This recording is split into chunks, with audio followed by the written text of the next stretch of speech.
Donc, alors on continue. Bien sûr, c'est la partie, comment ça s'appelle, la partie application. Mais avant de passer à la partie application, je vais faire un petit exercice là de résolution d'équations exponentielles. C'est-à-dire spécifique, avec le E, avec le ln. Je vais vous montrer ça. Je vais choisir quelques-uns, pas tous. Je vais choisir, par exemple, ceux-là.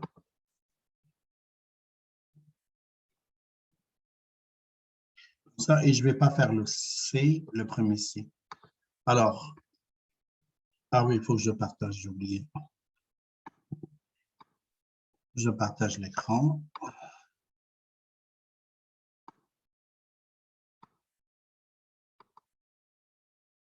Voilà. Donc, vous avez pris connaissance des exercices que j'ai demandés. On va faire on va faire une des pratiques là. Je vais faire par exemple la pratique 3 et 6, puisqu'on a 1h30. Mais avant ça, je vais faire des exercices un petit peu spéciaux de résolution. C'est là. OK. Je ne vais pas faire celui-là, parce que les autres, quand même, lui c'est faisable, mais juste, je ne vais pas vous donner ça à l'examen, donc je vais l'enlever. Si quelqu'un veut savoir comment résoudre, il peut me le dire, je vais lui dire. Bon, je commence par résolver le premier. 3 exposant x plus 9 exposant x égale à 90.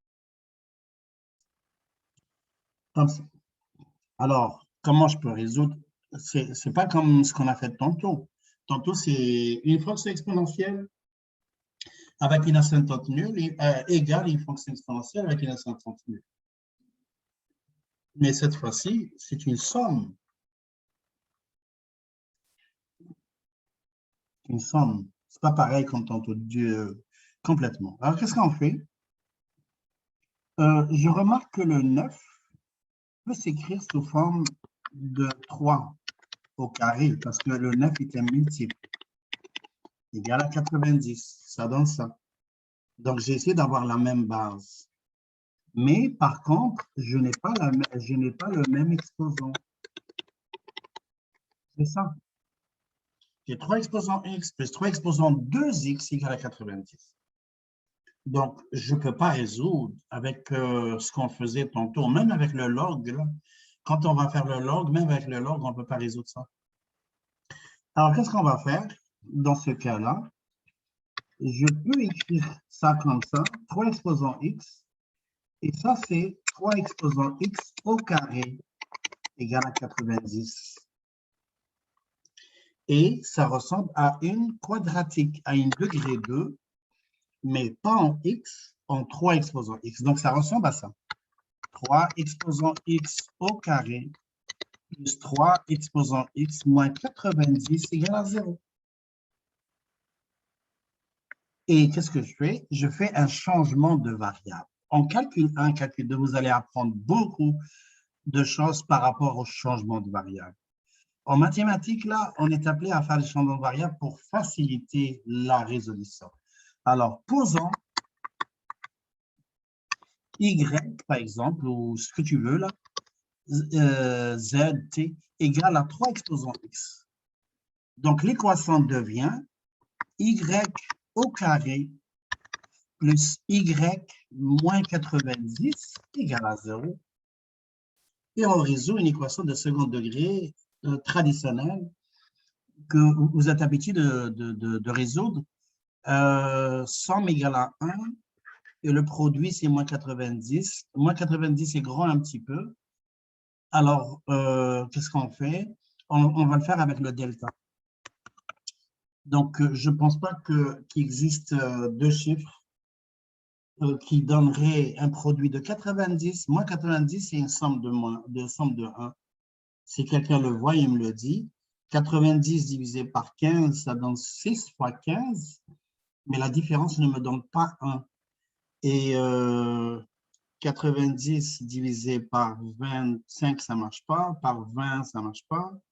Donc, on ne peut pas trouver. Alors, on va faire le delta. Donc, delta, c'est B au carré moins 4 fois A fois C. Ça donne ça. Donc, 1 plus 4 fois 90. Et ça donne 361. Donc, les deux zéros sont moins 1 moins racine de 361 divisé par 2A. 2. Y2 égale à moins 1 plus racine de 361 divisé par 2. Ça, c'est les Y. Et ça donne 1, non, moins 1, moins racine de 361 divisé par 2, et ça m'a donné moins 10. Moins 10.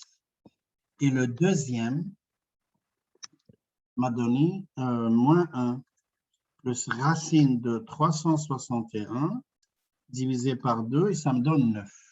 Voilà. Ça, ce n'est pas les zéros de l'expression, c'est les zéros de la quadratique ici, y2 plus y moins 90. C'est les y que j'ai trouvés, mais j'ai fait un changement variable, y égale à 3x. Alors, y1 égale à 3 exposant x égale à moins 10. Impossible. Impossible. Un exponentiel ne peut jamais être négatif. Le deuxième zéro, y2, c'était 3 exposant x égale à 9. Donc, 3 exposant x égale à 3 exposant 2. Par identification, x égale à 2. Et voilà. Donc, j'ai une seule solution, c'est 2. Monsieur, Oui. est-ce que vous pouvez monter un peu? Ici, quand vous êtes passé de la première formule à droite, la première en haut, à y est égal à 3 exposant x. J'ai fait un changement de variable. J'ai posé, j'ai dit posant y. Donc, je remplace 3 exposant x par un autre symbole. Je l'ai appelé y, z, t, n'importe. Donc, 3 exposant x, je l'ai remplacé par y, et ça me donne y au carré plus y moins 90. Pour avoir une expression dont on connaît comment chercher les solutions. Donc, je suis passé d'une expression exponentielle avec le changement de variable. Je suis passé vers une expression de degré 2 que je résous avec le delta, la quadratique, puis après, je reviens à mon changement de variable. Y1, j'ai trouvé moins 10, mais moins Y1, c'est quoi? C'est 3 exposant x. 3 exposant x égale à moins 10, ça c'est impossible. Et Y2 égale à 3 exposant x égale à 9, donc x égale à 2. Voilà. Donc ça, c'est des techniques pour résoudre des équations exponentielles, quand il y a des carrés, tout ça, on fait ce qu'on appelle un changement de variable. Vous aurez besoin de ces techniques-là en calcul 1, calcul 2, calcul 3. Ceux qui vont faire ça.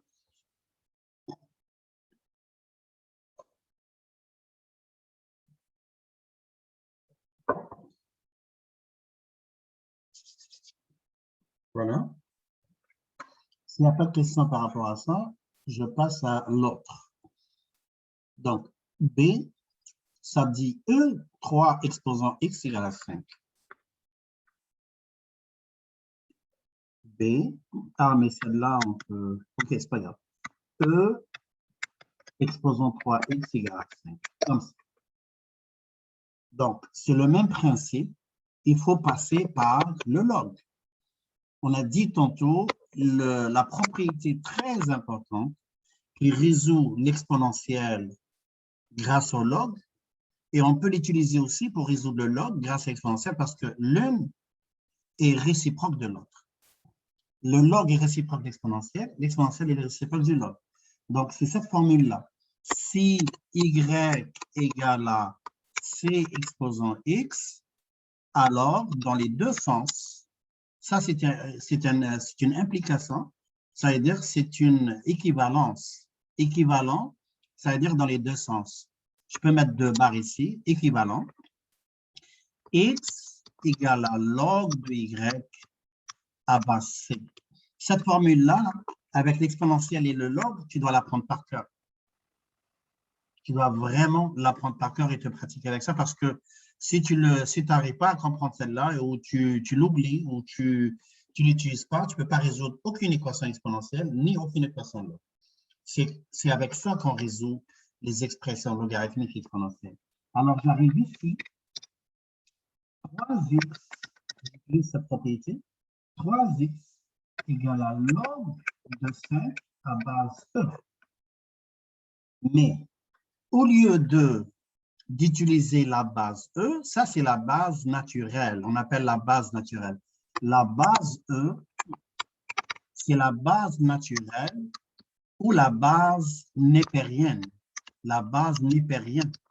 Grâce au mathématicien savant Népère, c'est lui qui a trouvé la base E, c'est un chiffre vraiment important, c'est un chiffre vraiment magique.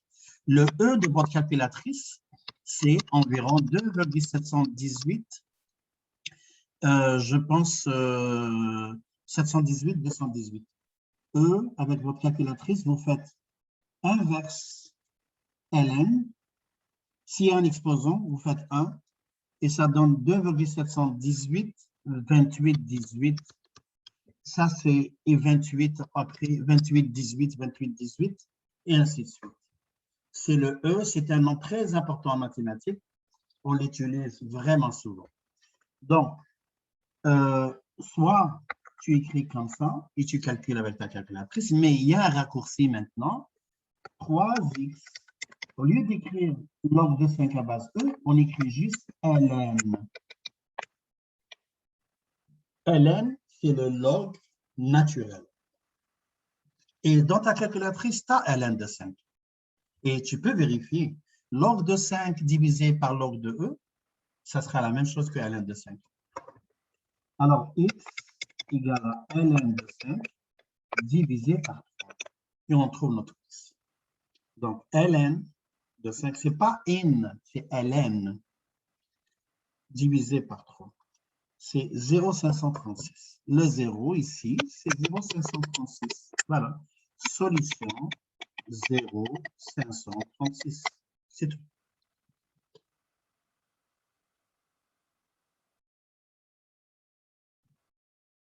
Donc, cette formule-là, juste encadre-la et mets-la dans un post-it là et colle-la sur le mur ou colle-la sur l'ordinateur.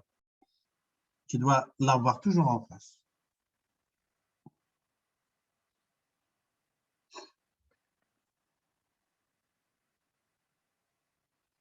Et je rajoute à cette formule, si y égale à E exposant x, ceci est équivalent de dire que x égale à ln de y. Voilà. On résout les exponentielles et les logs grâce à cette formule. Bon, je vais prendre l'autre exercice. C'est 2 exposant x exposant 2 égale à 512.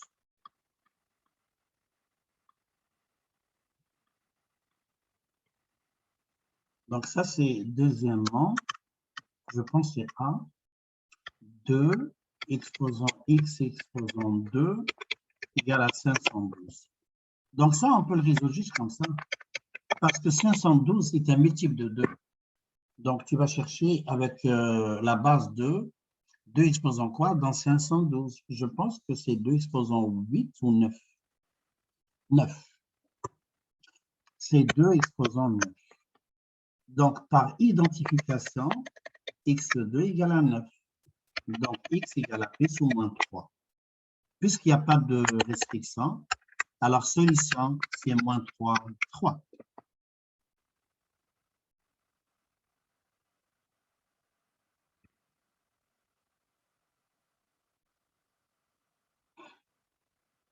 Moins 3, 3.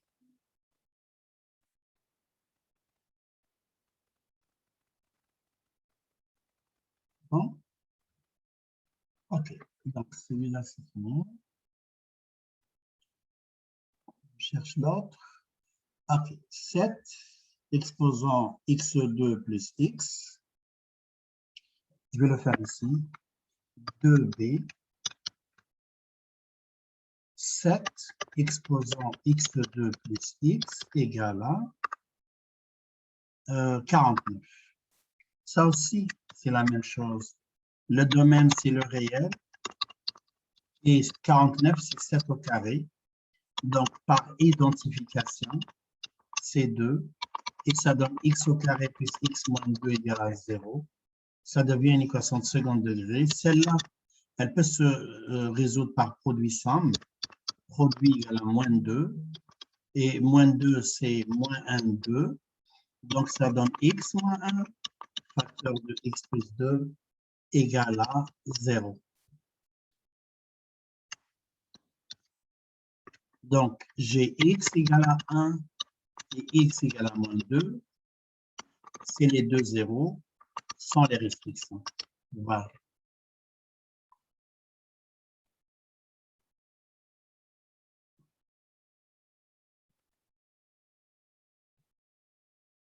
Et 1 sur 10 exposant x. Donc, le dernier est facile.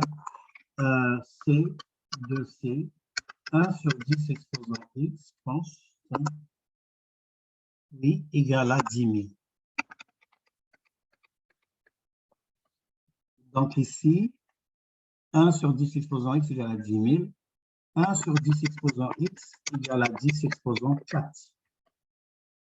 Ici, je peux monter le 10 exposant x, ça devient 10 exposant moins x, égale à 10 exposant 4, moins x égale à 4, x égale à moins 4. Voilà. X égale à moins 4, et solution, c'est seulement moins. Voilà. Donc, je finis ce type d'exercice-là, un petit peu spécifique, et avec le LM aussi.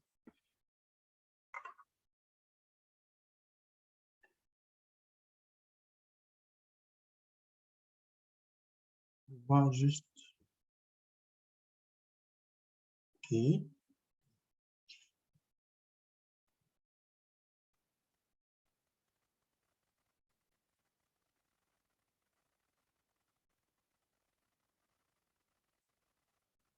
Si vous avez fini, on passe à, je passe à la pratique, comment ça s'appelle? Pratique numéro, est-ce que j'aurai le temps? 12h52, 1 heure, pour faire les applications? Oui, j'aurai le temps. Ou bien, qu'est-ce que je vais faire? Je vais commencer par les applications, puis je retourne aux pratiques du livre. Donc, application, c'est la dernière chose sur les exponentielles.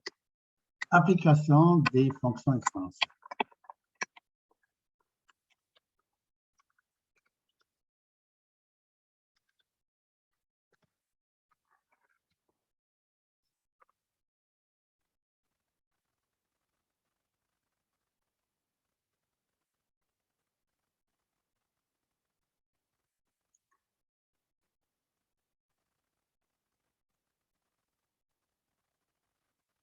Donc, s'il reste du temps, on va faire le, comment ça s'appelle? Je vais faire les pratiques qu'on a faites, sinon on le fera la prochaine. Bon, dans les applications, il y a les applications scientifiques, il y a les applications économiques. Ceux qui vont faire économie, ils vont avoir l'exponentielle presque tous les jours. Et ceux qui vont faire tout ce qui est science, l'exponentielle aussi, presque tous les jours.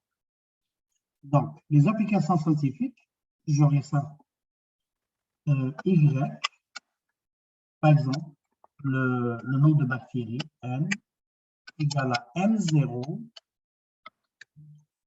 Ici, c'est la base, C, je vais l'appeler C, exposant BT. C'est pour faire la différence. Je vais mettre NT ici. NT. Voilà. Donc, N0, c'est le nombre de populations. Bactéries, désintégration. Donc, la désintégration,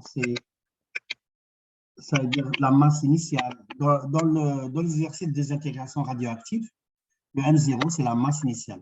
La masse radioactive initiale, par exemple, j'ai une masse d'uranium, elle est radioactive. Et on sait que la radioactivité, elle est dangereuse. Pourquoi? Parce qu'elle se désintègre avec le temps. Elle se désintègre, ça veut dire elle s'émane, c'est-à-dire elle rayonne. Elle se désintègre avec le temps, puis en se désintégrant avec le temps, l'air ou la substance ou l'environnement auquel on est infecté ou c'est-à-dire est toxique parce qu'il y a de la radioactivité. D'ailleurs, c'est comme ça qu'est morte la scientifique, la savante Marie Curie. C'est elle qui a découvert la radioactivité. Elle a découvert la radioactivité, elle a découvert qu'il y a des substances, il y a des atomes, il y a des substances radioactives qui rayonnent, qui se désintègrent. Ils perdent la masse.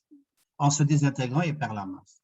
Mais Marie Curie, elle avait une masse d'uranium qu'elle a mis dans le tiroir de son bureau, puis elle ne savait pas en ce temps que cette masse-là se désintégrait à des vitesses vraiment grandes. Donc, elle s'est désintégrée dans son bureau, puis elle est tombée malade et cette maladie l'a emportée complètement parce qu'il y a de la radioactivité qui s'est désintégrée dans l'environnement de son bureau. Puis, c'est là que ça a commencé la recherche. Pourquoi?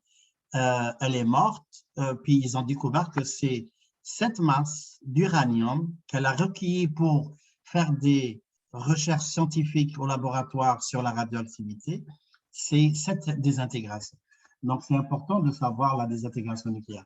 Dans les centrales nucléaires, c'est des centrales propres. Propres dans le sens, elles ne rejettent pas de gaz à effet de serre. Mais les accidents nucléaires sont dangereux. Pourquoi? Parce qu'un accident nucléaire va laisser dans l'air se désintégrer la radioactivité. Et la radioactivité, on sait ce qu'elle fait. Après des générations, on peut avoir son effet avec des enfants nés, beaucoup de troubles. Donc, M0, c'est ça. T, c'est un multiplicateur.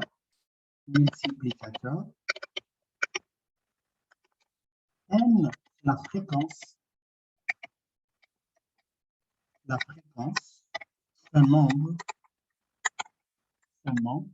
un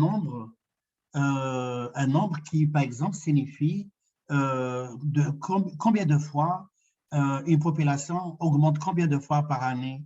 C'est-à-dire, on calcule l'augmentation combien de fois par année. Le N, c'est la fréquence de calcul. N, fréquence, nombre. Donc, vous allez voir des exemples, on va voir les exemples après. Et le M0, j'ai mis, le T, c'est le temps. Le temps pourrait être en jours, en mois, en secondes, en années. Et le M de T, c'est le nombre. Par exemple, le nombre de populations, ça c'est juste un exemple. Le nombre de populations en fonction du temps. Le nombre de bactéries en fonction du temps. La masse restante en fonction du temps, s'il s'agit de désintégration, en fonction du temps. la masse restante en fonction, la masse restante en fonction du temps. Donc, cette formule-là, elle est appliquée dans dans beaucoup d'activités qu'on s'appelle scientifiques. De toute façon, vous allez avoir un devoir et vous allez avoir des exercices pareils. Donc, ça, c'est scientifique.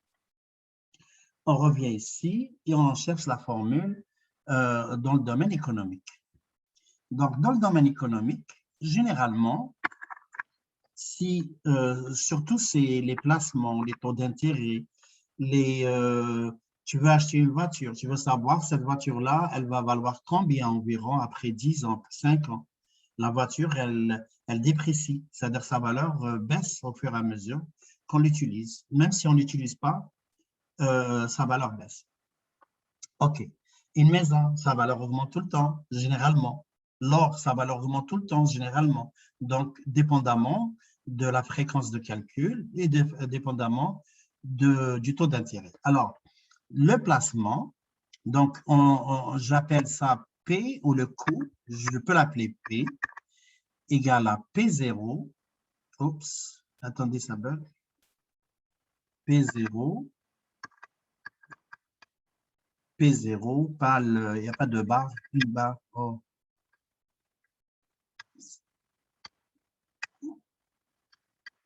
P0, 1 plus le taux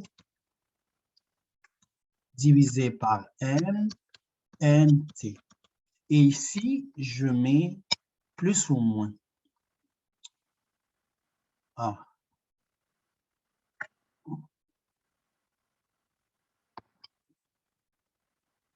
ne sais pas pourquoi. OK, voilà. Plus ou moins.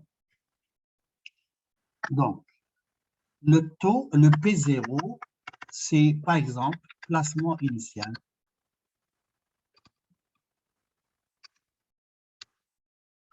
Ce n'est pas juste placement initial, la valeur initiale d'une voiture, et ainsi de suite. Le taux, c'est le taux d'intérêt, ou le taux de dépréciation, donc c'est positif, ou le taux de dépréciation, dévalorisation, dépréciation, ça serait négatif. Donc, si la valeur de quelque chose baisse, on doit utiliser le moins. Si ça augmente, on utilise un plus. Le N, c'est la fréquence de calcul.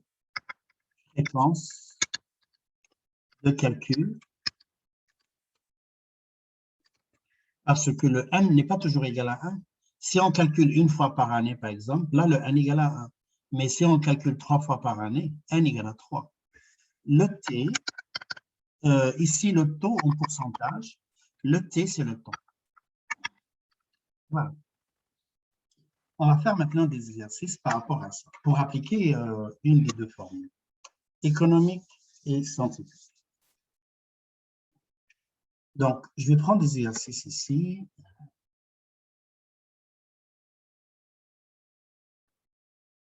Par exemple, je prends celui-là.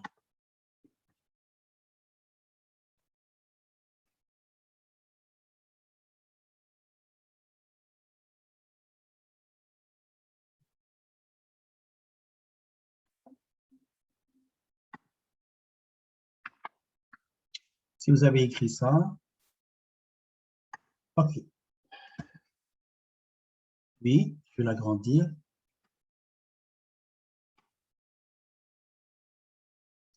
Voilà. Donc, ici, on parle de bactéries, donc c'est scientifique. Alors, si c'est scientifique, la formule, c'est ça. 1 de t égale à 1 de 0, la base exposant nt. C'est tout. C'est ça la règle que tu dois utiliser pour les règles scientifiques.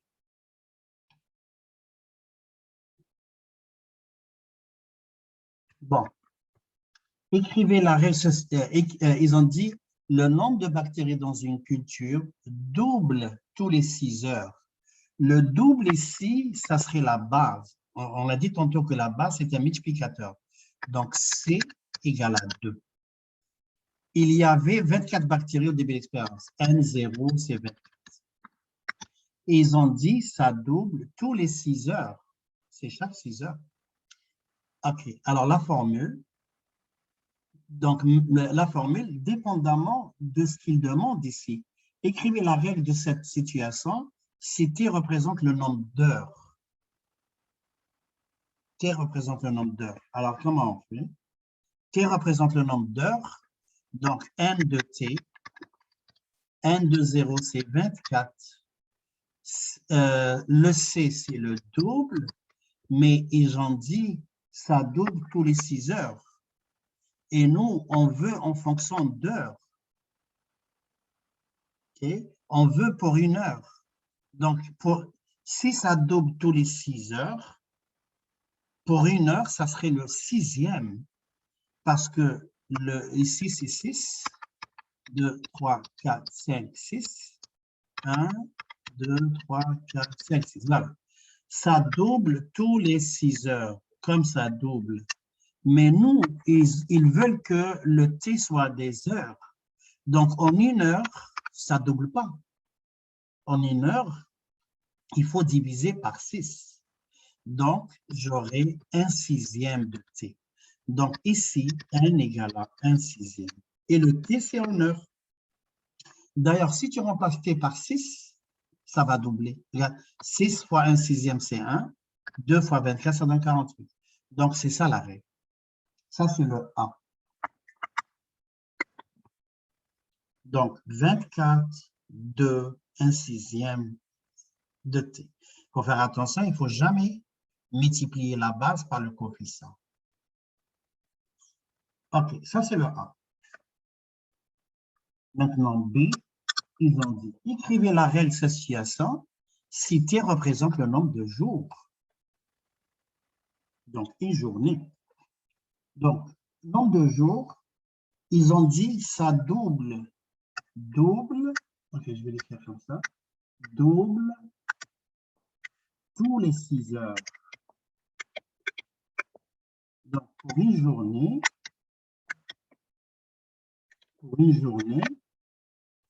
j'aurai quoi pour une journée? Pour une journée, ça double tous les 6 heures. Dans une journée, il y a combien de 6 heures? Il y a 4 fois. Donc, N égale à 4. Pour une journée, il y a 4 fois 6 heures. Donc, N égale à 4. À chaque 6 heures, elle double. Donc, pour une journée, c'est 4 fois 6 heures. Donc, 4 fois 2, 8. Donc, la règle, on n'écrit pas 8. On utilise le N. La formule, elle est donnée comme ça. Donc, N de T égale à 24 toujours. Ça ne change pas. La base ne change pas double. Mais au lieu de mettre juste T, on met 4T cette fois-ci. Et le T, c'est des jours.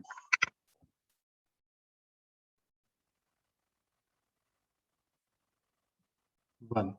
Donc, il faut faire attention. C'est comme ça qu'il faut travailler lorsque le temps n'est pas toujours avec la même unité.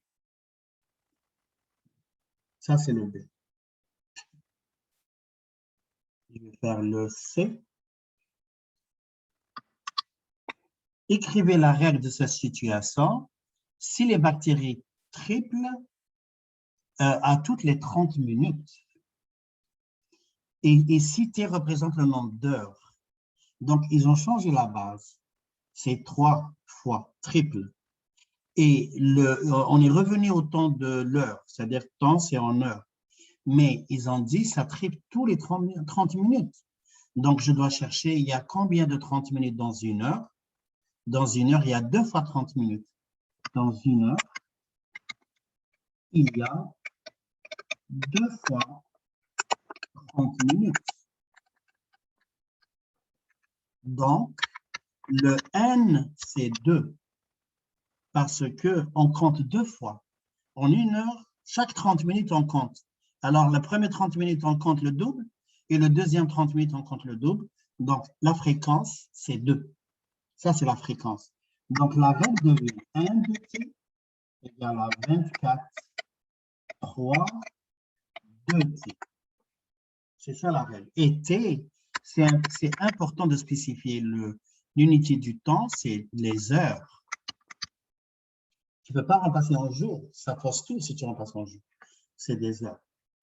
Donc, ça, c'est la C. Après, ils disent, à partir de la règle écrite à C, combien y aura-t-il de bactéries après 2 jours? Ah, voilà. Donc, après 2 jours. Après 2 jours, mais nous, on n'a pas. Notre unité, c'est des heures.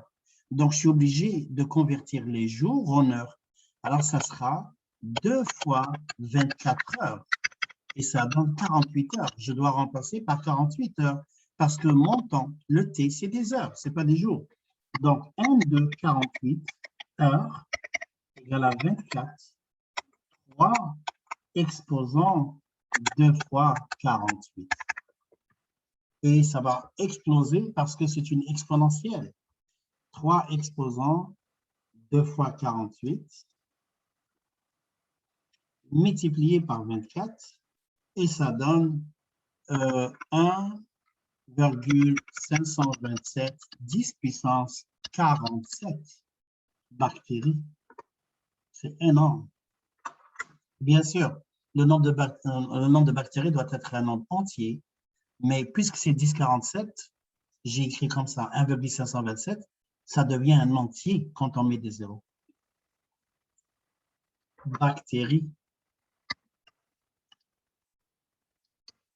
Parce que ça double chaque 30 minutes.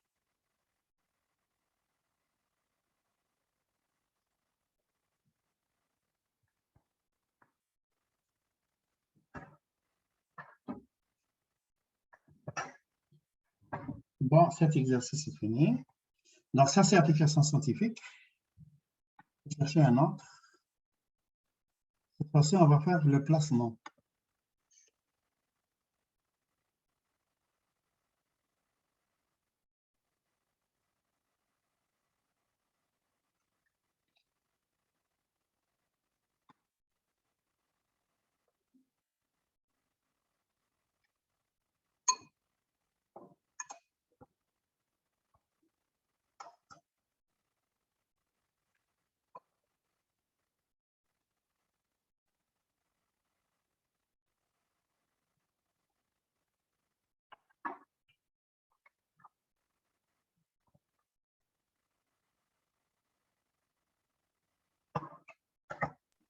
Monsieur, Oui, pourquoi par exemple dans le B, le T c'est les jours, puis dans le C, le T c'est les heures? pourquoi dans le B, l'été, c'est des jours? Parce que c'est dans l'exercice qu'ils l'ont dit. Si on regarde le B, écrivez la règle situation, si T représente le nombre de jours. Et dans Ah, le ok, C, c'est bon. et dans le C, c'est le nombre d'heures. Donc, dépendamment du contexte. Ouais, merci. Bon, on va faire un autre exercice.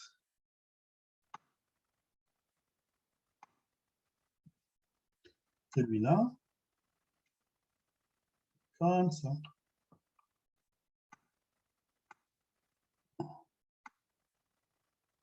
Là. Ça dit, Marie veut placer un montant de 1 500 $ à un taux d'intérêt annuel fixe de 6%.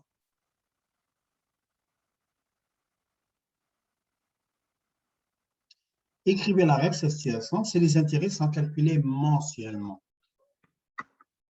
Voilà, donc c'est mensuellement. Alors, je vais collecter les données. Donc, ça, c'est un placement. Donc, P0, c'est 1 500 $. Et le taux, c'est un taux d'intérêt. Donc, c'est un plus. 6%, ça veut dire 0,06. Et qu'est-ce qu'on veut? On veut chercher la règle. Si les intérêts sont calculés mensuellement. Mensuellement. Mais l'unité ici, c'est annuel. Le T, c'est année. Alors, il y a combien de mois dans une année? Tout le monde le sait, c'est 12 mois. 12 mois dans une année. Donc, ces taux d'intérêt sont calculés.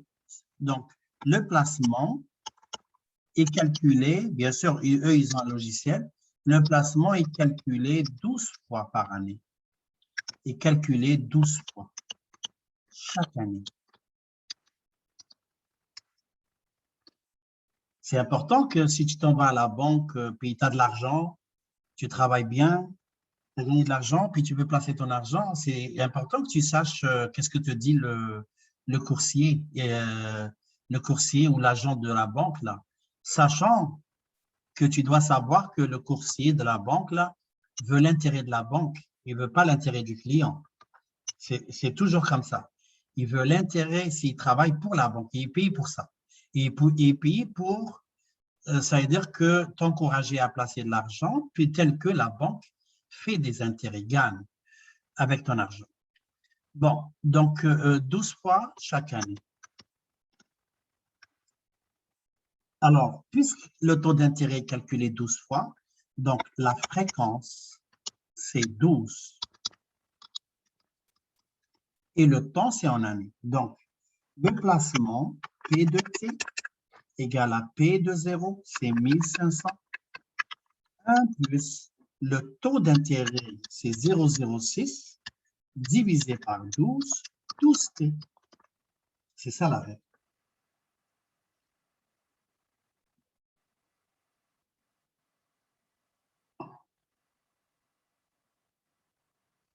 Bon, vous voyez que je me concentre un petit peu sur les applications scientifiques et économiques de l'exponentielle et log aussi.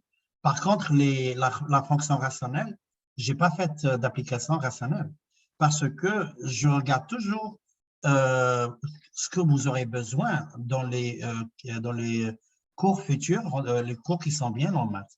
La rationnelle, vous n'aurez pas besoin vraiment de pratique par rapport à la rationnelle, c'est-à-dire d'appliquer. Tu dois savoir comment tracer la règle, comment elle s'écrit, ses propriétés, mais pas des applications vraiment. Mais exponentielle et log, vous aurez besoin. OK. Alors, voilà, c'est ça. Donc, c'est ça la règle, c'est fini. Ils ont demandé juste la règle. C'est B.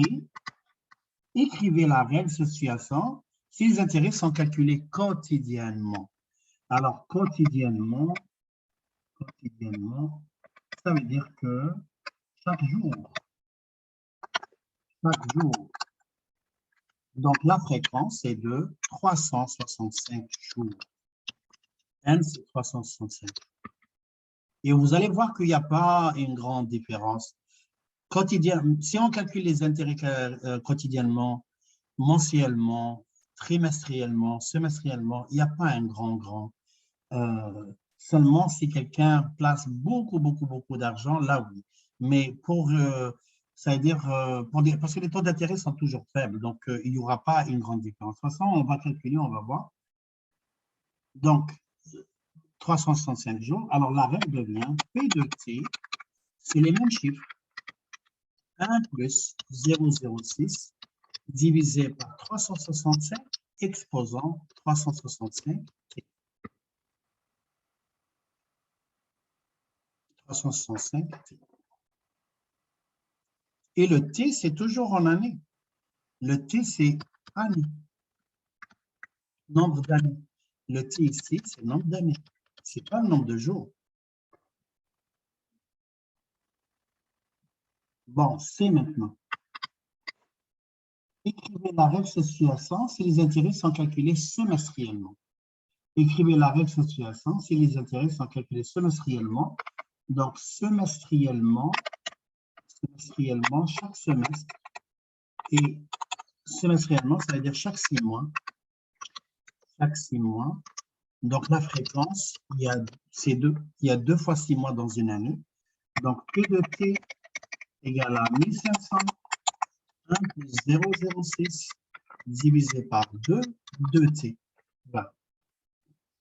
Là, il va avoir un calcul. Ils ont dit, écrivez la situation des intérêts sur tous les 6 mois et calculez la valeur du placement après 10 ans. Après 10 ans. À titre comparatif, je vais calculer tous les mois Donc, chaque mois, si les intérêts sont calculés chaque mois, donc la formule devient après 10 ans. Donc, P de 10, c'est 1500. 1 plus 0,06 divisé par 12, ça se fait chaque mois. Donc, mensuellement, 10 fois 10. Et après, on dit chaque 6 mois, comme dans l'exemple. On calcule chaque 6 mois comme ils l'ont demandé, mais moi, j'ai rajouté celui-là. Donc, P de 10 toujours, c'est 1500. 1 plus 0,06 divisé par 2, 2T, 2 fois 10. Parce que je veux calculer chaque 10, pour 10 années. On calcule. Donc, 0,06 divisé par 12 plus 1. Ça me donne ça. 1500, 1,005, 10 fois 10, 100. Et celui-là, P de 10 égale à 1500, 1,006 divisé par 2 plus 1, et ça me donne 1,03 exposant 20. Alors, je calcule ça maintenant. C'est-à-dire quelqu'un qui place 1500 $ avec un taux d'intérêt de 6% calculé mensuellement, il va avoir, son placement va devenir 100 fois 1500. Son placement va devenir 2470,0027 $. Malgré que ça n'existe pas le 0027, je vais enlever le 0027 ici et je laisse, parce que c'est des 5, on ne peut pas avoir au-delà des 5, comme ça. Et la même chose ici, 1,03 exposant 20 multiplié par 1500. Et ça me donne 2709,16. Voilà la différence, un petit peu comme de 200 et quelques $. Après 10 ans. Donc, semestriellement, ça donne un petit peu mieux, mais ce n'est pas une grande différence. Si je veux le calculer par année, ça veut dire par an, c'est-à-dire le n égale à 1. Alors, P de 10 toujours, c'est 1500, 1 plus 0,06 divisé par 1, exprès pour vous montrer que j'ai fait 1 fois 10. Et ça donne 1 plus 0,06. Non, ici, je me suis trompé. Ici, c'est 12. J'ai fait une erreur ici. Il n'y a pas 10 là, c'est 12 fois 10. Donc, c'est pour ça que ça a donné quand même 200 et quelques de différence. Si je calcule la différence entre les deux placements, 2709,16 moins 2470, ça m'a donné 239. Alors, normalement, non. Normalement, la différence est pas mal plus petite que ça. Alors, corrigez s'il vous plaît ici. J'ai oublié, c'est 12, c'est pas 10, 12. Et ça donne 120. Et on va calculer. Donc, je barre celui-là, j'efface celui-là. Et j'aurai 1,005 exposant 120 multiplié par 1500. Et ça donne 2729. Parce que tantôt, j'étais étonné, j'ai ralenti un petit peu quand j'ai vu la différence de 239. Mais là, oui. Là, regardez, il n'y a pas une grande différence. 2729, 2700, c'est 20 $ de plus seulement. Et si on fait pour une année, c'est-à-dire on calcule les intérêts chaque année, comme les intérêts réguliers de beaucoup de placements, il les calcule une fois par année. Donc, 1 plus 0,06 exposant 10 multiplié par 1500. Et ça donne 2686. 2686,27 $. Bon. Donc, c'est juste pour avoir une idée que ça ne donne pas une grande différence Bien sûr, plus tu calcules ton temps d'intérêt plusieurs fois, plus tu gagnes légèrement un petit peu.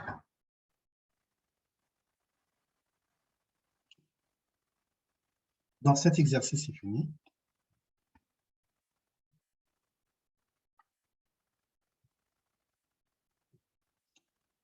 OK, alors je vous donne un autre. Cette fois-ci, c'est radioactivité.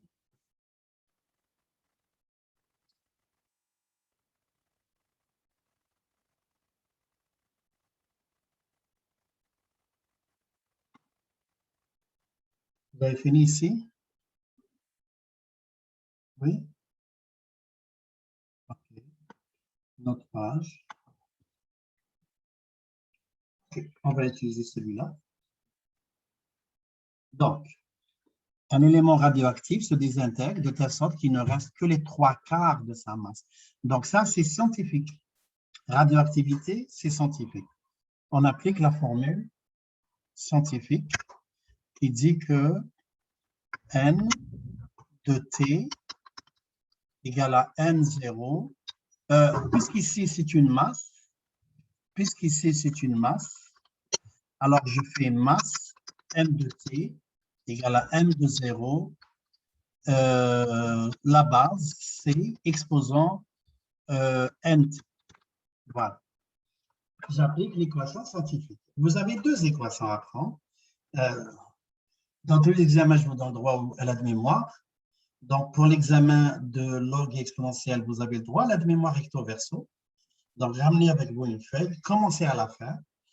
Et donc, ces formules, tu n'as même pas besoin de les mémoriser, tu peux les écrire. C'est bon? Là, maintenant, je regarde. Donc, j'ai utilisé masse parce que dans la radioactivité, c'est plus la masse qu'on cherche. Un élément radioactif se désintègre de telle sorte qu'il ne reste que les 3/4 de sa masse initiale après 5 ans. Ah. Ici, si on dispose, on a la masse initiale, M de 0, c'est 60 grammes. Ils l'ont donné. Ils ont donné la masse initiale. C'est bon, 60 grammes, on le connaît. Donc, la formule devient M de T égale à 60, c'est exposant MT. Mais on n'a ni la base, ni la fréquence. On n'a pas la base, on n'a pas le multiplicateur. Ils ont juste dit que après 5 ans, il ne reste que les 3/4 de sa masse. Ça veut dire quoi? Après 5 ans, donc ils ont donné un point. 5 ans, il ne reste que le 3/4 de la masse initiale. Donc, on peut savoir, c'est 5, 3/4 de 60.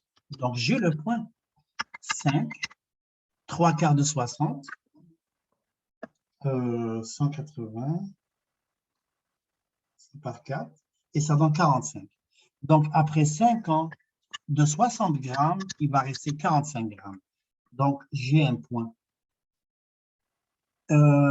Si on dispose de 60 grammes de cet élément à un moment donné, déterminer la règle qui permet de déterminer la masse restante en grammes après X années. Donc, X années, donc on le calcule chaque année. Alors, N égale à 1. La fréquence est 1 parce qu'ils n'ont pas dit qu'on cherche la masse à chaque 6 mois, à chaque 4 mois. Généralement, dans les désintégrations, on met toujours, donc je peux l'avancer maintenant, désintégration, on prend toujours N égale à 1. Ce n'est pas comme les bactéries, les virus et tout ça, les virus informatiques. Eux, là, on peut les calculer, par exemple, ils triplent chaque 2 mois, chaque 3 mois, chaque une année. Mais dans la désintégration, on prend toujours N égale à 1. Donc, alors M de T devient 60 exposant T. Grâce au point 145, ça me permet de chercher la base. Donc, 45 égale à 60, C exposant 5. C exposant 5 égale à 45 divisé par 60. C exposant 5, on réduit ça. Je pense que c'est 0,75. Donc, 0,75, on sait que c'est 3/4. Et C, alors, c'est 3/4 exposant un cinquième. Ou 0,75 exposant un cinquième. Donc, je peux laisser comme ça, comme je peux le calculer, exposant un cinquième, ça m'a donné 0,944. Donc, tu peux utiliser comme ça 0, mais attention, comme j'ai dit tantôt, la base là, tu dois la calculer avec 4 chiffres après la virgule. Il faut qu'il y ait de la précision pour le calcul de la base. 0,944. 0. 0,944 et j'arrondis ici, dixième, centième, millième, 10 millième. J'arrondis au 10 millième près, donc ça donne 40e. Donc, tu utilises 3/4 exposant un cinquième ou ça? Ça n'a pas d'importance.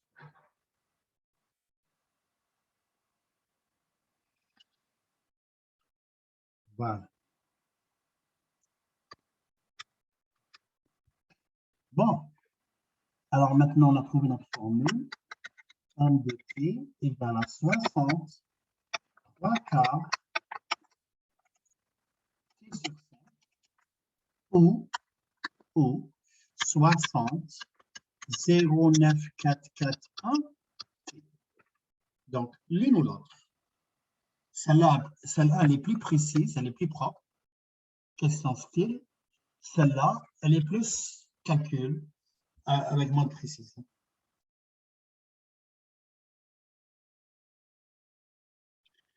Bon, on a trouvé la règle. Là, maintenant, on va répondre aux questions. Ils ont dit quelle quantité, déterminer la règle. OK, ça, c'est bon. Ça, c'est le A. Ce qu'on vient de faire ici, c'est A. Et le X ici, c'est le T ici, c'est nombre d'années. Eux, ils ont des X, mais moi, j'utilise des T. C'est bon?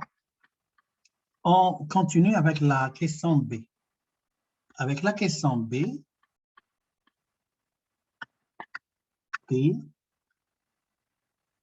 quelle quantité de cet élément radioactif restera-t-il dans 20 ans?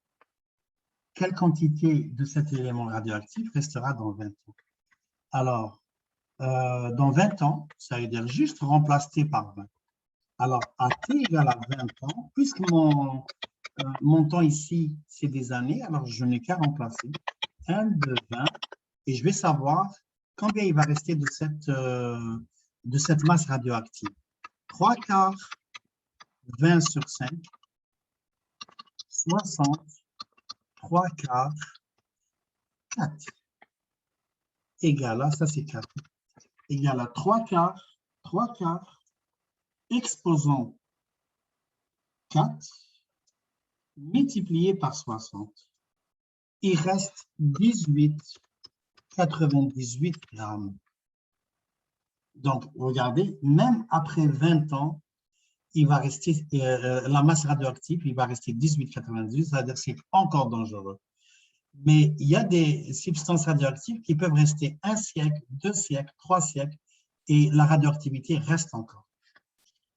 OK, si j'ai calculé avec cette formule, je vais calculer juste avec cette formule pour comparer. Et en plus, j'ai pris beaucoup de précision. J'ai pris 0,9441, 20. Je vais juste vous montrer la différence un petit peu. 0,9441 exposant 20 multiplié par 60, ça donne 18,98. Donc, c'est la même chose. C'est bon. Ça donne 18,99. Maintenant, si tu as mis juste 0,9, tu as dit que 0,94 ou 0,944, j'arrondis à 0,9 parce que les autres, c'est 4,4. On va voir qu'est-ce que ça donne comme différence. Ça, c'est si tu as arrondi au dixième près. Ça donne 0,9 exposant 20 multiplié par 60. Et ça donne, regardez la différence, ça donne 7,29 grammes. C'est une grande différence entre 18,98 et 7. C'est environ presque le tiers. Le tiers de la masse, là, elle n'est pas là.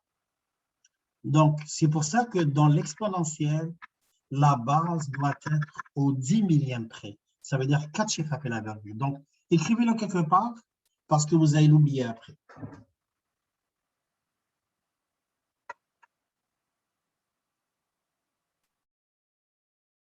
C'est bon. Là, j'ai fini avec ça. Il y a une autre question. Au bout de combien d'années restera-t-il 45 grammes? On va voir. Là, maintenant, c'est... Il va rester 45 grammes après égal. Donc, on remplace. Alors, qu'est-ce qu'on fait? 60, je prends toujours la plus précise, 3 quarts et sur 5 égale à 45. Ce qu'ils ont donné, c'est un Y, puis on cherche le X. Donc, j'isole 3 quarts et sur 5 égale à 45 soixantièmes. 3 quarts et sur 5, 45 soixantièmes, on a dit tantôt c'était 3 quarts. 3 quarts. Donc, par identification, le T cinquième égale à 1, d'où T égale à 5 ans. Donc, après 5 années, il va rester 45 grammes de radioactivité. Voilà.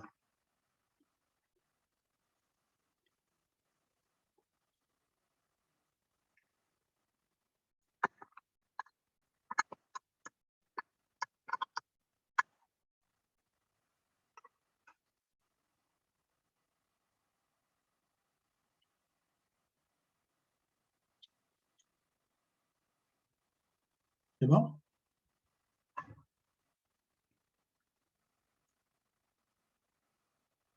Bon, on a fini avec ça. Et 35, il reste du temps. Je vais voir quel exercice je pourrais donner.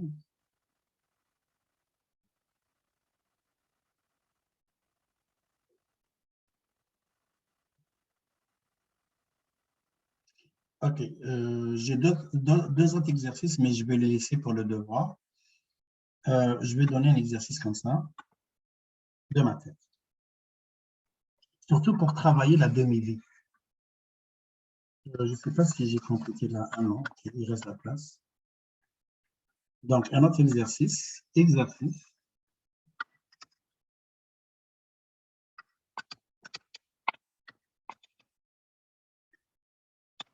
Qu'est-ce que je pourrais prendre?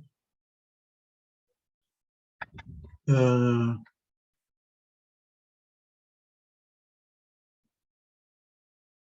l'uranium.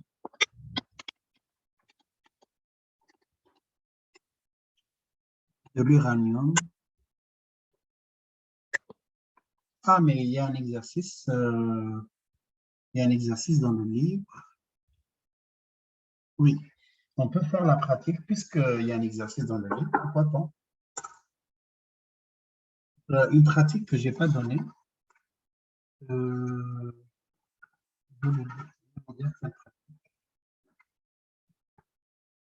Tchernobyl. Prenez l'exercice numéro. La pratique numéro 2. Pour ceux qui n'ont pas, je vais prendre une photo, 2 minutes.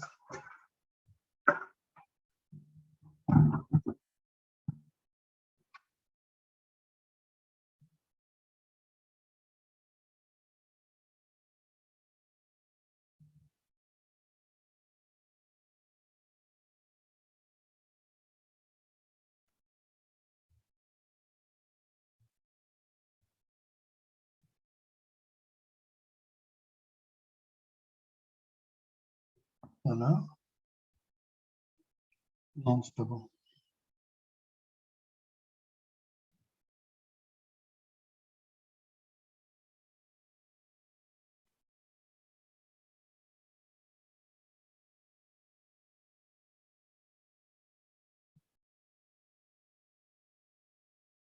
Bon, voilà.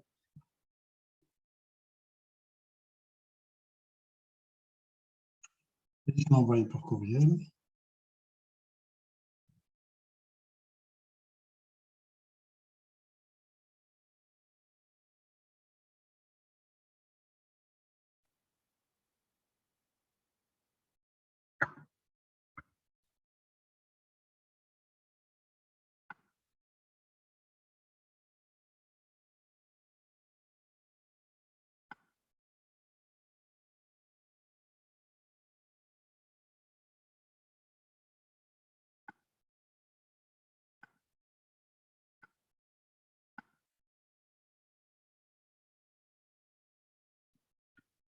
Comment ça, méthodologie?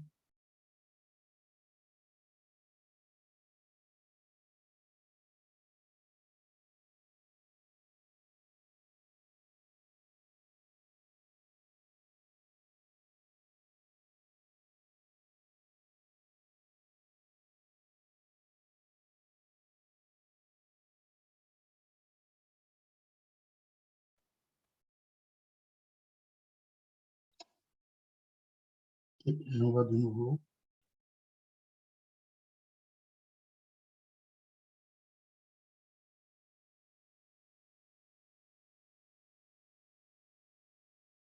Ah, les carrés. Ok. Bon, ok. Ah.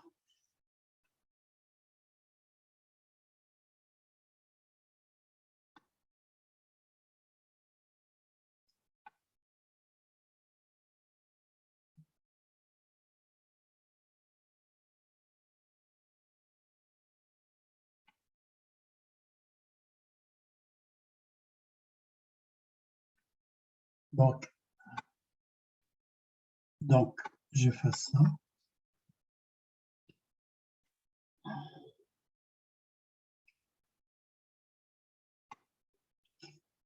Voilà, l'exercice numéro 2, la pratique numéro 2. Donc, je prends cet exercice puisqu'il est là, puisque c'est une pratique du livre, là, alors on l'utilise. Donc, en 1986, un accident à la centrale nucléaire de Tchernobyl, que vous avez tout le monde entendu, là, le Tchernobyl, qu'est-ce qu'il a fait? A affecté tout l'hémisphère nord de la planète en répandant plusieurs éléments radioactifs de l'atmosphère. Parmi eux, on compte le césium 137, le strontium, tout ça c'est des substances radioactives, l'iode 137. Ok, on va travailler avec le strontium 137, lui. Donc le strontium, non le césium, je vais travailler avec le césium. Césium 137, ça serait la même chose pour le strontium et l'iode, c'est le même principe. Césium 137. Qu'est-ce qu'ils ont donné? Ils ont donné quelque chose de très important dans la désintégration, c'est la durée de demi-vie. Durée de demi-vie. Il faut savoir c'est quoi la durée de demi-vie pour pouvoir résoudre l'exercice. Donc, la durée de demi-vie, c'est quoi? C'est la durée à laquelle la masse radioactive restante,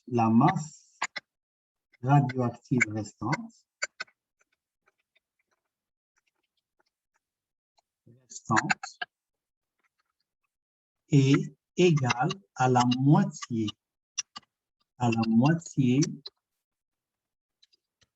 de la masse initiale. Il faut apprendre cette définition. Parce que c'est une application scientifique. Donc, le temps de demi-vie, on le mettait majuscule. T1,5, c'est quoi?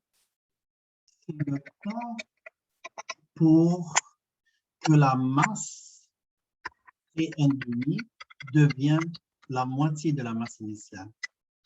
M0 sur 2. Voilà.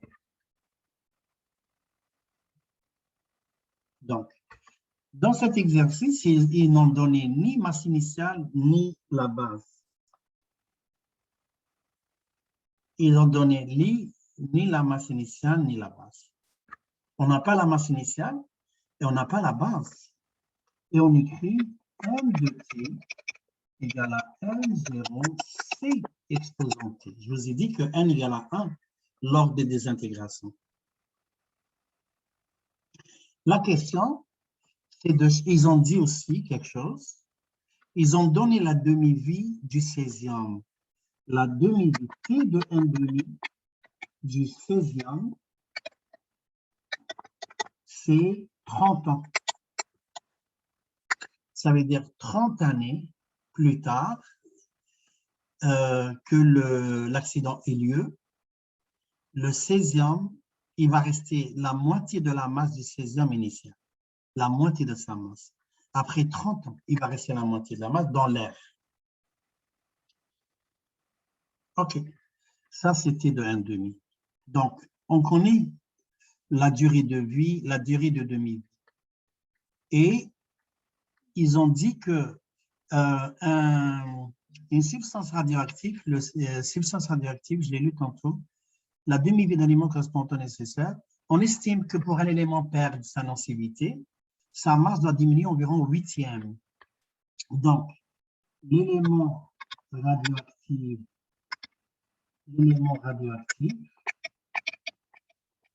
c'est une estimation seulement, perd sa nocivité, c'est-à-dire il devient moins dangereux, sa nocivité, quand est-ce que si la masse arrive au 8e de la masse initiale, c'est le 8e de la masse initiale. Donc, c'est important. Quand la masse devient le 8e de la masse initiale, là, on peut dire qu'il est moins dangereux. Alors, ils ont dit, donc, la question, c'est quoi? Quand le césium perd sa nocivité, ça prend combien de demi-vie? C'est ça qu'il faut. C'est-à-dire, la question, c'est quand, je vais traduire la question comme ça, quand le césium perd sa nocivité, ça prend combien de demi-vie? On sait que la première demi-vie, c'est 30 ans, mais la deuxième demi-vie, c'est toujours la moitié de la précédente. Ça prend combien de demi-vie? Combien de demi-vie? On peut le faire comme ça, sans calcul, sans rien. Un huitième, c'est combien de demi-vie? C'est 3 fois. Parce que 1/8, c'est 1/2 exposant 3. Donc, 1/2 exposant 3. Ça veut dire c'est 1/2 fois 1/2 fois 1/2. Donc, ça prend 3 demi-vies. 3 demi-vies. 3 demi-vies, une demi-vie, c'est 30 ans. 3 demi-vies, c'est 90 ans. Mais je ne vais pas le faire comme ça, moi. Je vais le faire avec calcul. Donc, qu'est-ce qu'on fait? D'abord, je dois avoir la base. Alors, avec calcul maintenant, ici, je l'ai fait juste en sachant que 1/8, c'est 1/2 fois 1/2 fois 1/2, c'est 3 demi-vies. Et chaque demi-vie, c'est 30 ans. Alors, c'est. Donc, avec calcul, c'est mieux. Alors, qu'est-ce qu'on fait? T de 1/2 égale à 30. Ça veut dire que la masse égale à M0 sur 2. On n'a pas M0. Alors, je remplace M par M0 sur 2. M0 sur 2 égale à M0, C exposant 30. Donc, si je remplace T par 30, je dois remplacer la masse par M0 sur 2. Alors, M0 sur 2, M0, ils s'en vont. Et je vais avoir 1/2, 0,5 égale à C exposant 30. 12C égale à 0,5 exposant 1 sur 30. Je laisse comme ça. Je n'ai pas besoin de calculer 0,5 exposant 1 sur 30 parce que je perds de la précision. Donc, la formule devient M0, 0,5 T sur 30. La formule devient comme ça.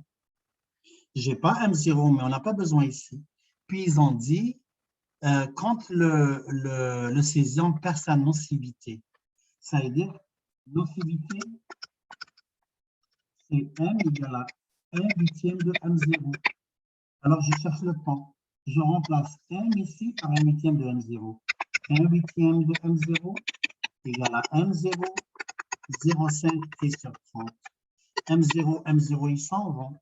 Il va rester 1/8 égale à 0,5. Je peux le mettre comme ça. N/2 T exposant 30. Comme ça, je n'utilise pas la calculatrice. 1/8, c'est quoi? C'est 1/2 au cube égale à 1/2 T exposant 30. On a trouvé la base. La base, c'est 0,5. Donc, là, maintenant, par identification, T sur 30 égale à 3. D'où T égale à 3 fois 30 égale à 90 années. On trouve la même chose. Mais je préfère par calcul, pas comme par déduction comme ça. Parce qu'on peut changer, on peut ne pas mettre un huitième, on met un autre chiffre. Donc, c'est comme ça qu'on calcule pour cet exercice.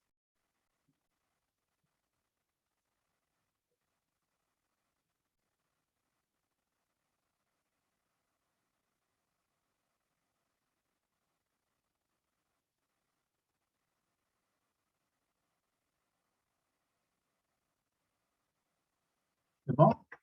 Donc, on a fini cet exercice. Je pense que c'est inutile de faire la pratique parce que ça va prendre plus de temps. Les pratiques que j'ai données tantôt, la pratique 3, le choix fructueux, puis la pratique 5, je pense. On va les laisser, je vais vous les laisser pour la semaine. Vous allez chercher à les faire. Si vous voulez que je vous corrige l'exercice, je vais le corriger. Vous m'envoyez, je le corrige. Des fois, je ne réponds pas tout de suite, c'est normal parce que dépendamment de ce que je suis en train de faire, des fois, je suis en classe, mais la journée, je réponds. Voilà. Donc, cet exercice, c'est juste ça. La prochaine question, c'est la même chose, le même principe. C'est-à-dire, il faut calculer pour, ça, c'est pour le césium, il faut calculer pour le strontium et pour l'iode. On trouve, c'est le même principe. OK. Alors, s'il n'y a pas de questions, je peux vous libérer. Si vous avez des questions, bon, n'oubliez pas de préparer l'examen. L'examen du log expérientiel ne se prépare pas c'est-à-dire 2 jours, 3 jours avant, mais tu commences à travailler c'est-à-dire d'une façon intense. Là. Non, il faut travailler régulièrement à partir de maintenant parce que les mathématiques, là, on ne peut pas les comprendre, on ne peut pas s'habituer en 2 jours. Ça prend de la pratique, ça prend comme une gymnastique, ça prend vraiment à pratiquer ton esprit, tes neurones, ta main, régulièrement à faire des exercices. Okay. Et je suis là pour répondre à toutes tes questions. Tu me poses des questions tous les jours, je me réponds tous les jours. Même si tu as besoin de plus d'explications, je peux t'appeler, je peux t'envoyer un lien Zoom, je peux t'expliquer plus encore. Si, par exemple, je peux te donner 15 minutes, 20 minutes, je peux t'expliquer aussi. Si, par exemple, tu as des questions bien précises, que tu as été coincé dans un exercice, je peux faire ça, pourvu que tu comprennes la matière et tu passes le temps. Bon, donc si tu n'as pas de questions, je te libère.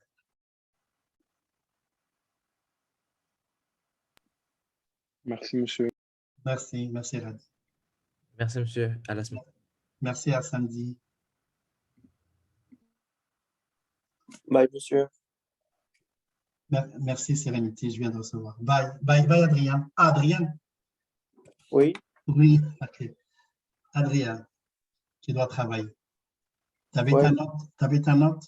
Oui, je sais, monsieur. Je n'ai rien trouvé là-dedans, je ne sais pas pourquoi. Tu es capable vraiment, tu as des capacités. Mais ok, communique avec moi. Donne-moi le numéro de téléphone, je vais t'appeler, je vais t'expliquer des exercices. On va prendre 1 heure, c'est pas grave. Juste travaille, s'il te plaît. C'est bon? Oui. D'accord. Merci, Adrien.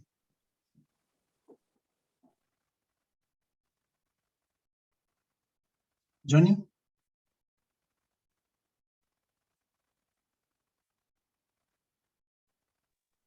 Oui, monsieur, je voulais juste vous demander, on a fait les maths financières en CST. Oui.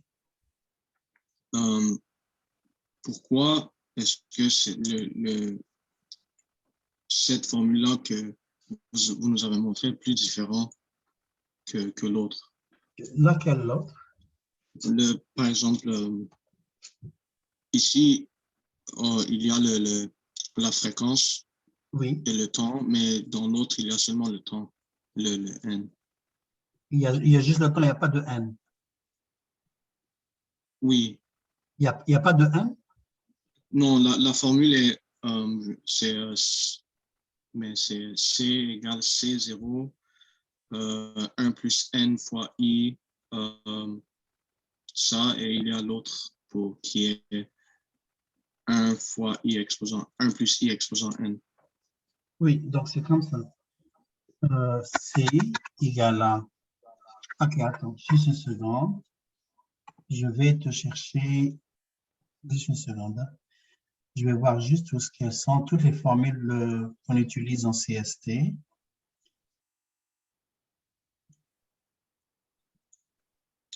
Voilà. Je vais te donner les formules qu'on utilise au CST, tu vas voir. 2 secondes. Hein.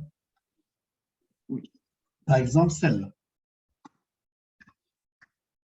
Je vais la mettre. Ok, est-ce que j'ai de la place? Ok, je vais la mettre sur une nouvelle page.